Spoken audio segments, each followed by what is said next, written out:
the blueprint for next American election, and it didn't happen in United States.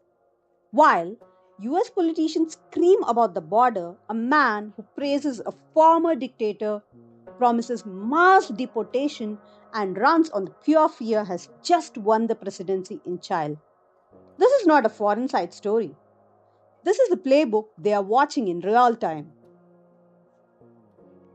His name is José Antonio Kast. Think Trump style politics with Pinochet nostalgia. He just won Chile's presidency by selling one thing: fear. Fear of crime, fear of migrants, fear that the country is lost, and only a strong man can save it. Chile is still one of the safer countries in Latin America, but headlines about gangs and homicides exploded. But the perception matters more than the statistics in elections, and the perception is what Kast mastered. He hammered one message: crime is out of control, blame the migrants, and he will fix it with the border walls, new maximum security prisons, and mass deportation of undocumented migrants, many of them from Venezuela. And underneath of all it is the open nostalgia of dictatorship. Kast has defended the legacy of Augusto Pinochet, a regime that jailed, tortured, and disappeared thousands of people as the price of order and growth. Not by calling for a return to dictatorship, but by reframing the repression as a necessary trade off.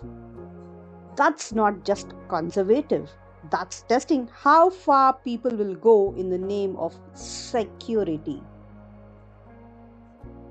Now, zoom out, because this is bigger than chill. The same three-step script is winning election across the world. You have seen this before, even if you did not realize it. Step 1: crank up fear of crime.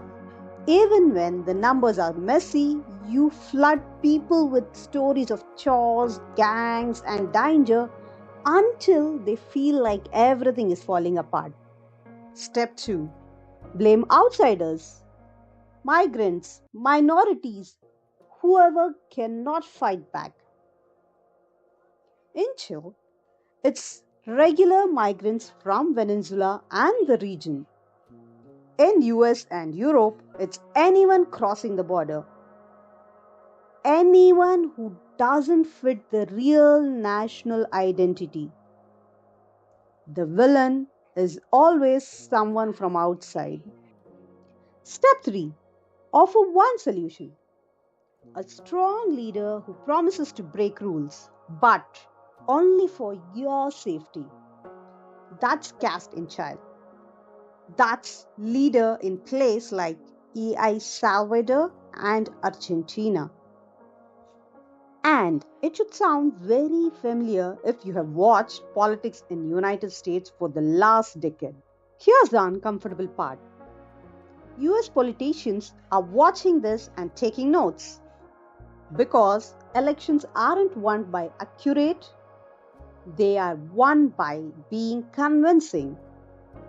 They see a candidate win big by promising deportation blitz, building more walls, expanding army and police power, and shrugging at a brutal dictatorship as long as people feel safe. When that strategy keeps winning abroad, it stops looking extreme. It starts looking normal. And that's how the ideas like mass deportation, emergency power, and open admiration for strong men move from the fringe straight into the mainstream of American politics. So here's the real question. When law and order politics stops caring where the line is, what happens when that line disappears in your country? Do you feel safer, or Do you just have few rights? If you want more fast breakdowns like this and not just the headlines but the playbook behind it, hit subscribe.